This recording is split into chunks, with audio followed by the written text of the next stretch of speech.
23 मार्च 1931 की शाम Lahore central jail के बाहर हजारों की संख्या में भीड़ जमा हो रही थी। जेल के अंदर और जेल के बाहर दोनों जगह पर इंकलाब जिंदाबाद और वंदे मातरम के नारे लग रहे थे। जेल के बाहर जुट रही भीड़ अपने हीरो के अंतिम दर्शन करना चाह रहे थे, लेकिन उन्हें जेल के अंदर आने की इजाज़त नहीं मिल रही थी। अचानक से वॉइस रॉय ऑफिस से लाहौर सेंट्रल जेल में एक फ़ोन आता है शाम को 7 बजे, और जिन 3 नौजवानों को 24 मार्च 1931 को सुबह फांसी दी जाने वाली थी, उनको शाम को 7:30 बजे ही फांसी पे लटका दिया जाता है। वो अमानवीयता की हद तब हो जाती है जब जेल की पिछली दीवार को तोड़कर इन तीनों की लाशों को गाड़ी में भर के हुसैनीवाला सतलज नदी के किनारे ले जाया जाता है। उन लाशों के टुकड़े करके उनके ऊपर मिट्टी का तेल डाल के उनको जला दिया जाता है। अचानक से भीड़ को इस पूरे षड्यंत्र का पता चल जाता है और वो भीड़ उस सतलज नदी के किनारे पहुंच जाती है। भीड़ को देखकर अंग्रेजी पुलिस वाले डर जाते हैं और वहां से भाग खड़े होते हैं। उन तीनों को वापस लाहौर की रावी नदी के किनारे उनका ससम्मान अंतिम संस्कार किया जाता है। वो 3 क्रांतिकारी नौजवान थे, भगत सिंह, सुखदेव और राजगुरु। आज 22 मार्च है। उनके शहादत दिवस की एक संध्या पहले की रात है। आज हम भगत सिंह के साथ ही शहीद होने वाले सुखदेव थापर की कहानी लेकर आए हैं, और कल 23 मार्च को हम सदाशिव राजगुरु की भी कहानी लेकर आएंगे, जिन्होंने भगत सिंह के साथ उस फांसी के फंदे को चूमा था। ये वीडियो हमारी तरफ से उन तीनों महान क्रांतिकारियों को एक छोटी सी श्रद्धांजलि है। तो बात करते हैं आज सुखदेव थापर की। सुखदेव थापर और भगत सिंह के बीच में एक दिलचस्प इत्तेफाक था।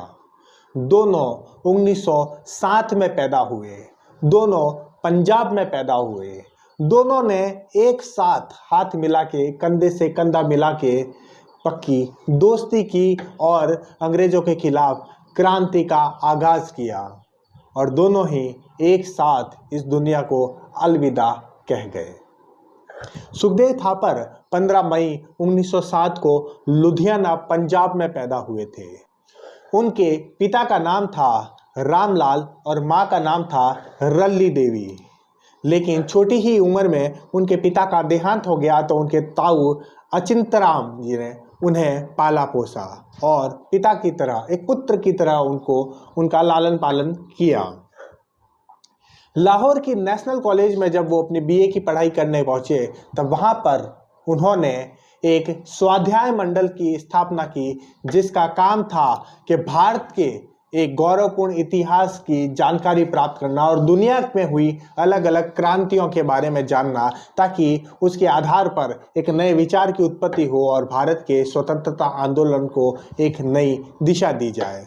आज़ादी की ललक शुरू से ही, बचपन से ही उनके मन में थी। वहीं पर उनकी दोस्ती हुई भगत सिंह से, और ऐसी दोस्ती हुई कि उन्होंने अपना पूरा जीवन भगत सिंह के साथ ही निकाला, और भगत सिंह के साथ ही उन्होंने नौजवान भारत समाज जैसे संगठन को गठित किया। उसके अलावा हिंदुस्तान सोशलिस्ट रिपब्लिकन एसोसिएशन के में भगत सिंह के साथ ही उन्होंने कई क्रांतिकारी गतिविधियों को अंजाम दिया। उनका जो सबसे बड़ा, जिसके लिए उनको फांसी दी गई थी, वो काम था सॉन्डर्स हत्या केस। सॉन्डर्स हत्या केस के बारे में हमने आज़ादी के आंदोलन, आज़ादी के दीवाने की सीरीज़ में कई क्रांतिकारी गतिविधियों के अंदर और कई क्रांतिकारी वीडियोस, जो क्रांतिकारियों की वीडियो में आपको बताया था। फिर भी हम आपको बताते हैं कि साइमन कमीशन आया था हिंदुस्तान में 1928 में, और वो भारत की राजनीतिक गतिविधियों पे एक रिपोर्ट तैयार कर रहा था, लेकिन उसमें कोई भी भारतीय शामिल नहीं था, तो इसलिए पूरे देश में उसका विरोध हो रहा था। इसी विरोध में लाला लाजपत राय ने 30 अक्टूबर 1928 में लाहौर में साइमन कमीशन के खिलाफ एक रैली आयोजित की, जिसमें भगत सिंह, सुखदेव और चंद्रशेखर आजाद सभी मौजूद थे। वहां पर लाला लाजपत राय पे लाठीचार्ज हुआ और लाठीचार्ज होने के बाद में करीब 17 नवंबर को वो घायल हो गए थे लाला लाजपत राय, और 17 नवंबर 1928 को उनकी दुखद मृत्यु हो गई थी। उस मृत्यु से पूरा देश शोक में था, लेकिन भगत सिंह, राजगुरु, सुखदेव इन लोगों ने और चंद्रशेखर आजाद इन लोगों ने इस शहादत का बदला लेने की ठानी, और सुखदेव का एक पूरा प्लान तैयार किया गया। ये जो सॉन्डर्स की हत्या हुई उसका पूरी प्लानिंग सुखदेव की थी, और उसमें सॉन्डर्स की हत्या की थी भगत सिंह और शिवराम राजगुरु ने। ये प्रमुख लाहौर षड्यंत्र केस था। 17 दिसंबर 1928 को भगत सिंह और शिवराम राजगुरु ने सॉन्डर्स नाम के पुलिस अधिकारी को गोली मार के उसकी हत्या कर दी।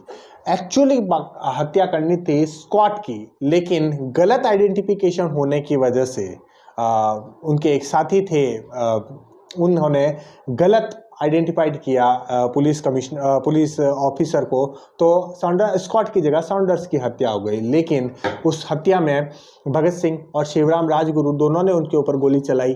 बैकअप के लिए चंद्रशेखर आजाद थे, जो उस पूरे प्रकरण में उनके साथ थे, और इसका पूरा प्लानिंग जो थी वो सुखदेव ने बनाई थी।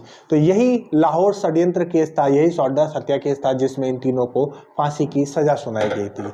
बहरहाल भगत सिंह और बटुकेश्वर दत्त ने उसके बाद में भगत सिंह, बटुकेश्वर दत्त और वो सारे क्रांतिकारी, चंद्रशेखर आजाद वगैरह ने भेष बदल कर लाहौर से वो बाहर निकले, और उसमें उनका साथ दिया था दुर्गा देवी वोरा ने। हमने जब वो वीडियो बनाया था दुर्गा देवी वोरा पर, भगत सिंह की नकली बीबी, उसके ऊपर, तो उसमें हमने इस पूरे प्रकरण की पूरी जानकारी दी थी। वो वीडियो आप जरूर देखिएगा।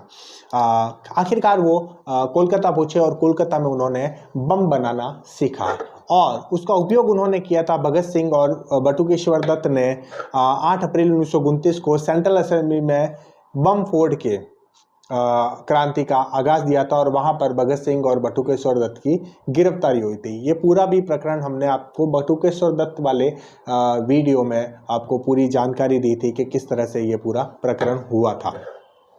खैर, भगत सिंह की गिरफ्तारी के बाद में क्रांतिकारी गतिविधियों को एक नया आयाम देने का प्रयास कर रहा था सुखदेव थापर। उन्होंने पूरी बागडोर, नौजवान भारत सभा व HSRA की पूरी बागडोर अपने हाथ में लेके उसको क्रांतिकारी गतिविधियों को तेजी करने की कोशिश कर रहे थे। जितने में कुछ मुखबिरी के चलते लाहौर में उनकी बम फैक्ट्री के ऊपर अंग्रेजों ने छापा मारा, जिसमें सुखदेव के साथ 21 क्रांतिकारी गिरफ्तार हो गए। बम बनाने के इल्जाम में उनको आजीवन कारावास दिया गया, लेकिन लाहौर षड्यंत्र केस चल रहा था, उसे भी यहाँ पर उनको लाहौर जेल में शिफ्ट कर दिया गया, और जहाँ पर उन पे भगत सिंह, राजगुरु, सुखदेव, इन सब के ऊपर लाहौर षड्यंत्र केस चला, जिसमें इन तीनों को फांसी की सजा सुनाई गई। बहरहाल 23 मार्च 1931 को ये महान क्रांतिकारी सुखदेव थापर भगत सिंह और राजगुरु के साथ हंसते हंसते फांसी के फंदे को चूमकर उस पे लटक गया। सुखदेव का कंट्रीब्यूशन उतना ही महत्वपूर्ण और इतना ही ज़रूरी था इस क्रांतिकारी आंदोलन में, जितना भगत सिंह का भी था। तो ये कहानी थी हमारी तरफ से सुखदेव थापर की, जो भगत सिंह के साथ पैदा हुआ, भगत सिंह के साथ जिया, और भगत सिंह के साथ ही इस दुनिया को अलविदा कह गया। ये वीडियो हमारी तरफ से उस महान क्रांतिकारी को एक छोटी सी श्रद्धांजलि है। इस श्रद्धांजलि का भाग आप भी बनिए, और अपने किसी एक मित्र जो सुखदेव की कहानी को नहीं जानता, उसे ये कहानी शेयर कीजिए। और फिर आगे मिलेंगे 23 मार्च, कल मिलेंगे राजगुरु सदाशिव का राजगुरु की कहानी लेकर। तब तक लॉजिशियन आंसू के साथ बने रहिए। जय हिंद, जय भारत, इंकलाब जिंदाबाद।